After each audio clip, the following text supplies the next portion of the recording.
अब नेक्स्ट हम करेंगे क्वेश्चन नंबर 25। ये एक मोस्ट इंपॉर्टेंट क्वेश्चन है फ्रॉम द सर्कल चैप्टर। तो इस क्वेश्चन को बच्चा ध्यान से समझना। इसमें लिखा है triangle ABC is drawn to circumscribe a circle of radius 4 centimetre. इसमें कहा गया है कि ट्रायंगल एबीसी है, देखो फिगर में देखो बच्चा, ये ट्रायंगल एबीसी है, ये सर्कमस्क्राइब कर रहा है एक सर्कल को। सर्कमस्क्राइब का मतलब इसकी जो तीनों साइड्स है ना, ऑल थ्री साइड्स सर्कल को टच कर रही हैं एक एक पॉइंट पे। जैसे एसी एफ पे टच कर रही है, बीसी बी पे टच कर रही है और लाइन ए बी ई पे टच कर रही है। तो तीनों साइड इसको टच कर रही है सर्कल को, और सर्कल का रेडियस हमें 4 सेंटीमीटर दिया है। तो रेडियस कौन कौन से है बच्चा? ओडी 4 सेंटीमीटर रहेगा, इसी तरह से ओई भी 4 होगा और ओ एफ भी 4 होगा, क्योंकि रेडियस किसी भी सर्कल के वो इक्वल होते हैं, ये माइंड में रखना है आपको। आगे लिखा है such that segment BD and DC are of length 10 centimetre and 8 centimetre respectively. और कहा है कि जो लेंथ बीडी और डीसी है ना, वो 10 और 8 सेंटीमीटर रिस्पेक्टिवली है। रिस्पेक्टिवली का मतलब अगर बीडी पहले है तो बीडी की लेंथ 10 सेंटीमीटर होगी, ये हम फिगर में मार्क कर देते हैं।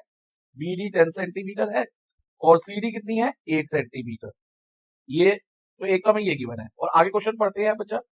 एक तो हमें फाइंड करना है find the length of sides A B and A C. Side A B और ए सी हमें फाइंड करनी है, ये हम अभी टू फाइंड में लिखेंगे। और इसके अलावा ये तो हमें फाइंड करना है, और इसके अलावा हमें एक चीज और गिवन है, given that area of triangle ABC, triangle ABC का एरिया हमें 90 स्क्वायर सेंटीमीटर दिया है। तो पहले हमें जो जो गिवन है और जो फाइंड करना है वो हम लिख लेते हैं बच्चा।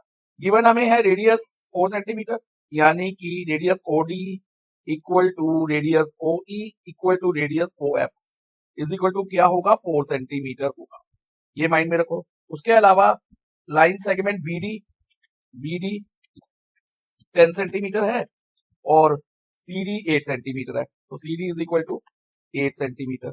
और ये कहा है कि area of triangle ABC, question में ही दिया हुआ है, एरिया ऑफ ट्रायंगल एबीसी कितना दिया हमें? 90 square centimetre.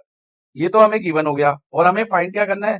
Length of side A B and A C. तो हमें फाइंड करना है ए बी एंड ए सी, ये हमें फाइंड करना है। तो ध्यान से समझना बच्चा, ए बी और ए सी कैसे फाइंड होंगे। अब क्योंकि हमें area of triangle A B C दिया है तो इसका हम यूज करेंगे, ठीक है। अब ध्यान दो बच्चा, जो ट्रायंगल एबीसी है ना, तीन छोटे छोटे ट्रायंगल से मिलकर बना है। तो छोटे ट्रायंगल कौन से हैं बच्चा? एक ट्रायंगल एओसी है, पॉइंटर में ध्यान दो, ये एओसी। दूसरा ट्रायंगल है ओसीबी, देखो बच्चा पॉइंटर पे ध्यान दो। और तीसरा ट्रायंगल है ट्रायंगल एओबी।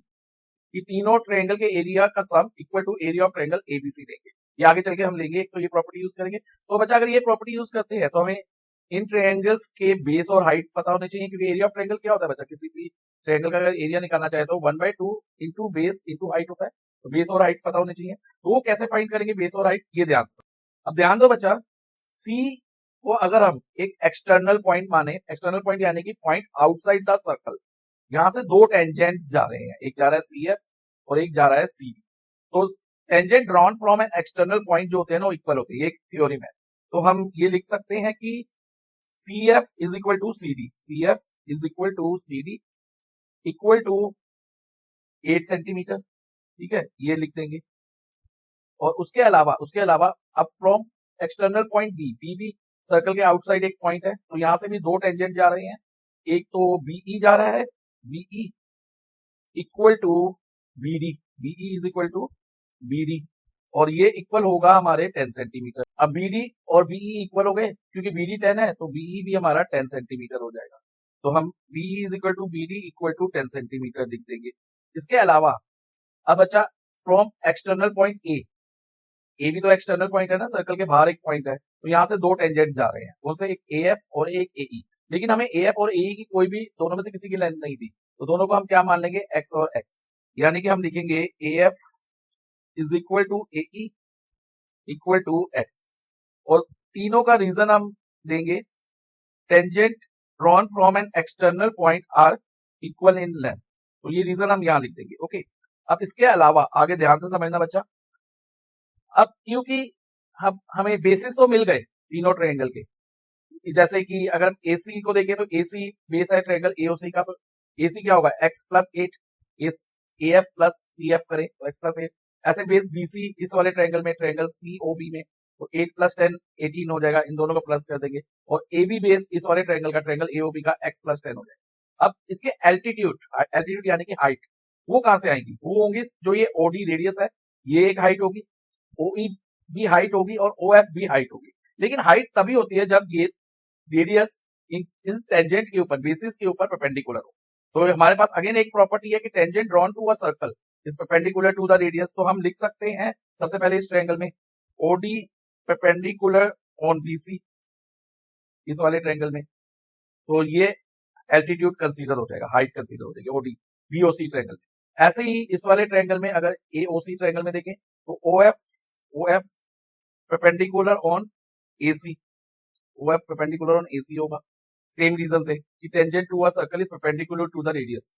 तो और ओई परपेंडिकुलर ऑन एबी होगा, ओई परपेंडिकुलर ऑन एबी, और तीनों का रीजन सेम रहेगा, tangent drawn to a circle is perpendicular to the radius. तो ये रीजन हम यहाँ लिख देंगे। ओके, अब आगे ध्यान से समझना बच्चा। अब जैसे कि मैंने बताया स्टार्टिंग में, जो ट्रायंगल एबीसी का एरिया किसके इक्वल है? Area of three small triangle. कौन कौन से थ्री स्मॉल ट्रायंगल है मैं यहाँ लिख रहा हूँ, पहले भी मैं आपको बता चुका हूँ, तो यहाँ आप लिख भी रहा हूँ। एक तो area of triangle AOC, AOC plus area of triangle BOC, area of triangle BOC plus area of triangle AOB, और इन तीनों का एरिया प्लस करके हमें मिलता है एरिया ऑफ ट्रायंगल एबीसी। तो एबीसी इन तीनों ट्रायंगल के एरिया को ऐड करके मिलेगा, एरिया ऑफ ट्रायंगल एबीसी। अब फॉर्मूले के अकॉर्डिंग पहले हम area of triangle AOC find करते हैं। तो फॉर्मूला क्या है? 1/2 मल्टीप्लाई बेस मल्टीप्लाई हाइट। तो इसमें एओसी में 1/2 पहले हम लिखेंगे एरिया ऑफ ट्रायंगल एओसी निकालने के लिए। तो उसका बेस क्या रहेगा बच्चा? एसी बेस रहेगा, एसी ही रहेगा ना बेस। देखो बच्चा, बेस एसी होगा और हाइट ओएफ होगी, जो रेडियस हाइट बन जाएगी, अभी मैंने समझाया था आपको। तो अब देखो बच्चा, एसी कैसे बना है? एएफ प्लस सीएफ करके, एएफ और सीएफ को ऐड करके, यानी कि एक्स प्लस 8। तो 1/2 इन ब्रैकेट एक्स प्लस 8 लिख देंगे, मल्टीप्लाई बाय 4, यानी कि मल्टीप्लाई बाय हाइट भी होता है ना, 1/2 into base into height plus, अब सेकेंड ट्रायंगल का एरिया ट्रायंगल बीओसी का, तो इसका एरिया क्या होगा? 1/2 मल्टीप्लाई बाय बेस, बेस क्या है इसका? बीसी, इस वाले ट्रायंगल का, ट्रायंगल बीओसी का, बीओसी ध्यान दो, तो उसका बेस हमारा बीसी है, यानी कि 8 प्लस 10, 8 प्लस 10 ये बेस हो गया, multiply by height, height 4। Okay, ये परपेंडिकुलर है इस पे, तो ये हाइट हो जाएगी ओडी। अब ट्रायंगल एओबी में आ जाओ बच्चा। ट्रायंगल एओबी में भी हम लिखेंगे 1/2 बेस क्या होगा? एबी, यानी कि 1/2 इंटू एक्स प्लस 10 इंटू 4, और ये इक्वल हो जाएगा एरिया ऑफ ट्रायंगल एबीसी के, लिखा ना, is equal to area of triangle ABC. और एरिया ऑफ ट्रायंगल एबीसी हमें क्वेश्चन में दिया हुआ है is equal to 90 square centimetre, तो यहाँ पर हम इक्वल टू 90 लिख देंगे। अब ध्यान दो बच्चा, तीनों ट्रायंगल के एरिया में एक तो 1/2 और मल्टीप्लाई बाय 4 कॉमन है, तीनों में है ना, ध्यान से देखो, 1/2 मल्टीप्लाई बाय 4, इसमें भी 1/2 मल्टीप्लाई बाय 4, तो ये पहले आप कॉमन ले लो, 1/2 मल्टीप्लाई बाय 4, इससे हमारी कैलकुलेशन थोड़ी इजी हो जाएगी। अब ब्रैकेट में स्क्वायर ब्रैकेट रख रहा हूं मैं, यहाँ पर एक तो बचेगा एक्स प्लस 8। अब क्योंकि यहाँ पर बीच में सब में प्लस के साइन है, तो हम ब्रैकेट को ओपन करके लिख सकते हैं। प्लस के साइन में हम ब्रैकेट ओपन करें तो आंसर में कोई फर्क नहीं पड़ेगा, क्योंकि माइनस का साइन होता है तो ब्रैकेट खोलते हुए ब्रैकेट के अंदर वाले साइन चेंज होते हैं, लेकिन प्लस में ऐसा नहीं होता। तो हम प्लस में हम डायरेक्टली ब्रैकेट ओपन कर सकते हैं। तो एक्स प्लस 8 प्लस, अब इधर देखो बच्चा, 8 प्लस 10 तो 18 लिख सकते हैं ना, जो लाइक टर्म्स है, तो 8 प्लस 10 को हम 18 ही लिख लेंगे डायरेक्ट, प्लस इधर क्या बच जाएगा? X plus 10। ये तीनों में से हमने 1/2 मल्टीप्लाई बाय 4 कॉमन ले लिया, तो इधर X plus 10 square bracket close is equal to 90 हो जाएगा। अब देखो बच्चा, अगर ये 4 और 2 कैंसिल हो रहे हैं तो ये हम कर सकते हैं। तो 4 को अगर हम 2 से डिवाइड करेंगे 2 आएगा, और 2 को 2 से करेंगे तो 1, तो हमारे पास आ जाएगा इधर 2 इन ब्रैकेट क्या होगा, ध्यान से समझना, एक तो x प्लस एक्स 2x है, यानी कि x प्लस एक्स 2x, और 8 प्लस 18 हमारा 26 होगा एक तो, और 26 प्लस 10 36, तो 2x plus 36 is equal to 90। अब नेक्स्ट स्टेप में बचा ये जो 2 है ना, मल्टीप्लाई में इस ब्रैकेट के साथ। अब अगर हमें इस ब्रैकेट की वैल्यू चाहिए, तो जो ये मल्टीप्लाई में 2 है इसको हम आरएचएस में शिफ्ट करके डिवाइजर में ले जाएंगे, ये मल्टीप्लाई से डिवाइड में चला जाता है। तो हमारे पास इक्वेशन क्या होगी? 2x plus 36 is equal to 90 upon 2, और 2x प्लस 36, अब 90 डिवाइडेड बाई 2 हमारा क्या होता है? 45। अब तो 2x is equal to 45 minus 36, तो 2x इज इक्वल टू हमारा 9 आ जाएगा। तो 2x 9 आ गया। तो फाइनली एक्स की वैल्यू क्या होगी बच्चा, ध्यान से समझना, इधर 2 एक्स के साथ मल्टीप्लाई में है तो ये एलएचएस से आरएचएस में जाने पे डिवाइजर में आ जाएगा, तो एक्स इज इक्वल टू 9/2 होगा, और अगर हम 9 को 2 से डिवाइड कर देंगे तो हमारा आंसर डेसिमल में आएगा और होगा 4.5। तो एक्स इज इक्वल टू हमारा हो गया 4.5। अब हमें जो फाइंड करना था लेंथ ए बी और ए सी हम इजिली फाइंड कर सकते हैं। अब ध्यान दो बच्चा, ए बी कैसे बना है, ए बी बना है हमारा ए ई प्लस बीई करके, A E plus BE, A E plus BE है ना, और ए ई एक्स था और एक्स हमने क्या फाइंड किया 4.5, तो एक्स की जगह हम 4.5 ले सकते हैं, तो 4.5 प्लस बीई हमारा 10 है, तो 4.5 प्लस 10 यानी कि 14.5 हो जाएगा, 4.5 प्लस 10 करेंगे तो 14.5 सेंटीमीटर। और अब एसी भी हमें फाइंड करना है, तो एसी कैसे बना है बच्चा, ध्यान दो, A F plus C F करके, A F plus C F.